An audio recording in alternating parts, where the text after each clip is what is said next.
할렐루야. 8월 5일 화요일입니다. 오늘도 주님의 말씀을 붙잡고 하루를 시작하는 모든 분들에게 성령의 은혜가 있을 줄 믿습니다. 기도하겠습니다. 전능하신 하나님 감사드립니다. 주님을 가장 귀중한 자리, 우리 인생의 가장 우선순위에 두는 성도들마다 아침을 하나님의 말씀으로 시작하는 복된 마음을 품은 것을 믿습니다.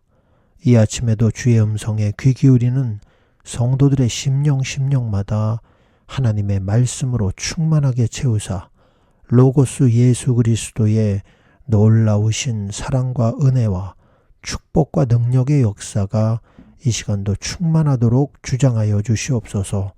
예수님의 이름으로 기도합니다. 아멘.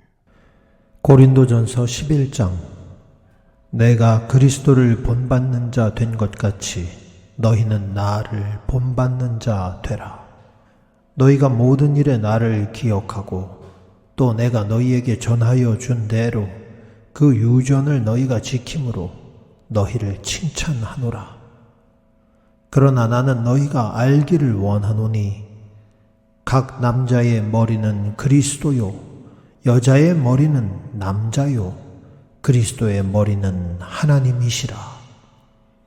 무릇 남자로서 머리에 무엇을 쓰고 기도나 예언을 하는 자는 그 머리를 욕되게 하는 것이요 무릇 여자로서 머리에 쓴 것을 벗고 기도나 예언을 하는 자는 그 머리를 욕되게 하는 것이니 이는 머리를 민 것과 다름이 없음이니라. 만일 여자가 머리에 쓰지 않거든 깎을 것이요 만일 깎거나 미는 것이 여자에게 부끄러움이 되거든 쓸지니라. 남자는 하나님의 형상과 영광이니 그 머리에 마땅히 쓰지 않거니와 여자는 남자의 영광이니라. 남자가 여자에게서 난 것이 아니요 여자가 남자에게서 났으니 또 남자가 여자를 위하여 지음을 받지 아니하고 여자가 남자를 위하여 지음을 받은 것이니 이러므로 여자는 천사들을 인하여 권세 아래 있는 표를 그 머리 위에 둘지니라. 그러나 주 안에는 남자 없이 여자만 있지 않고 여자 없이 남자만 있지 아니하니라. 여자가 남자에게서 난 것 같이 남자도 여자로 말미암아 났으나 모든 것이 하나님에게서 났느니라. 너희는 스스로 판단하라. 여자가 쓰지 않고 하나님께 기도하는 것이 마땅하냐? 만일 남자가 긴 머리가 있으면 자기에게 욕되는 것을 본성이 너희에게 가르치지 아니하느냐? 만일 여자가 긴 머리가 있으면 자기에게 영광이 되나니 긴 머리는 쓰는 것을 대신하여 주신 연고니라. 변론하려는 태도를 가진 자가 있을지라도 우리에게나 하나님의 모든 교회에는 이런 규례가 없느니라.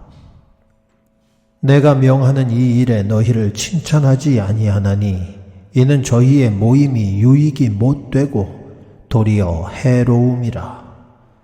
첫째는 너희가 교회에 모일 때에 너희 중에 분쟁이 있다 함을 듣고 대강 믿노니 너희 중에 편당이 있어야 너희 중에 옳다 인정함을 받은 자들이 나타나게 되리라.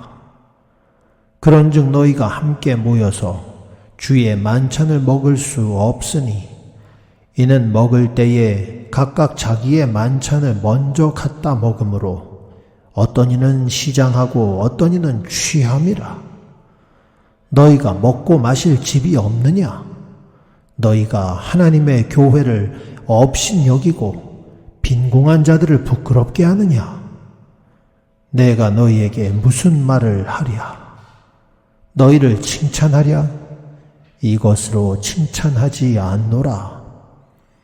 내가 너희에게 전한 것은 주께 받은 것이니 곧 주 예수께서 잡히시던 밤에 떡을 가지사 축사하시고 떼어 가라사대 이것은 너희를 위하는 내 몸이니 이것을 행하여 나를 기념하라 하시고 식후에 또한 이와 같이 잔을 가지시고 가라사대 이 잔은 내 피로 세운 새 언약이니 이것을 행하여 마실 때마다 나를 기념하라 하셨으니 너희가 이 떡을 먹으며 이 잔을 마실 때마다 주의 죽으심을 오실 때까지 전하는 것이라.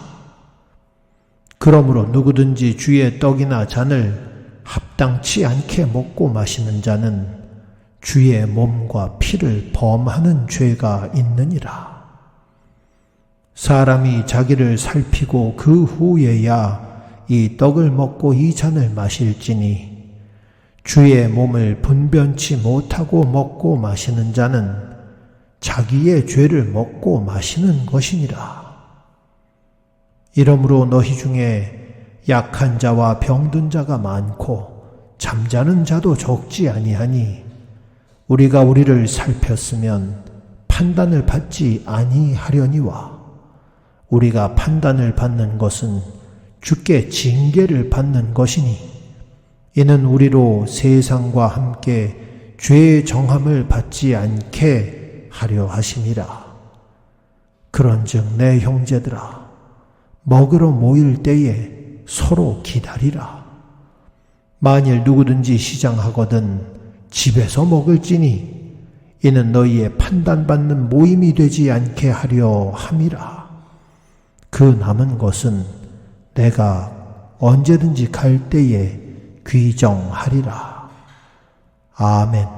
구약 성경과 신약 성경 모두 하나님의 말씀은 추상적이지 아니하고 매우 구체적입니다. 고린도 전서는 고린도 교회를 향한 사도 바울의 편지인데 이것을 목회서신이라고 불리우는 이유가 바로 교회 안에 일어날 수 있는 크고 작은 여러 가지 이슈들에 대하여 성경적이고 성령에 입각한 구체적인 해결 방안들을 제시하고 있기 때문입니다. 오늘 고린도전서 11장에서는 교회 안에서 먹는 일에 관하여 이야기하고 있습니다. 사람이 자신의 욕심을 따라 탐욕스러움을 이기지 못할 때에 나오는 것이 식욕에 대한 무절제입니다. 먹을 것이 눈앞에 있을 때에 그 먹는 모습을 보고 사람들은 그 사람의 인격이 어떠함을 판단할 수 있을 만큼 식욕은 절제하기가 어려운 부분이 있습니다. 오늘 고린도전서 11장에도 고린도 교회의 먹는 일에 있어서의 좋지 않았던 문제점들을 이야기하고 있습니다. 예수 그리스도께서 우리에게 주신 성만찬은 단순히 예식으로서 주어졌던 것이 아닙니다. 떡과 잔으로 비유되어진 예수님의 몸과 피는 음식을 먹는다는 가장 기본적인 행위를 할 때마다 예수님께서 나를 위해 흘리신 피와 나를 위해 희생하신 그 몸을 기억하라는 놀라운 말씀인 것입니다. 즉, 우리 삶의 가장 기본적인 행동, 매일같이 반복되는 행동과 예수님의 십자가 사랑을 연결시킴으로써 우리가 먹을 때마다 예수님을 기억하기를 원하셨던 것입니다. 지금처럼 1년에 몇 번씩 또는 일주일에 한 번 성찬식이라고 하는 예식을 통해서 우리가 이것을 행하고 있지만 실질적으로는 우리가 먹을 때마다 교회 안에서나 밖에서나 예수 그리스도의 사랑 안에서 먹고 마셔야 한다는 것입니다. 사랑하는 성도 여러분, 성경은 우리에게 말과 혀로만 사랑하지 말자라고 분명히 말씀하십니다. 성도들의 사랑, 교회 안에서의 사랑을 통한 일치가 중요한 이유는 바로 그 일치, 연합을 통하여서 세상 가운데 영향력을 미칠 수 있기 때문입니다. 악한 영들은 갈라치는 영, 이간질시키는 영입니다. 그 이름 디아블로가 그런 뜻입니다. 오늘도 우리가 교회 안에서 하나님의 부르심을 받은 백성으로서 서로 사랑하며 격려하며 주님 오시는 그날까지 믿음으로 나아갈 때에 함께 먹고 마시며 소중한 것을 나눌 때마다 아버지 하나님이 주신 그 마음과 명령을 잘 기억하여 실천하심으로 하나님께 영광 돌리시는 복된 성도들이 다 되시기를 살아계신 예수님의 이름으로 축복하며 기도합니다. 아멘.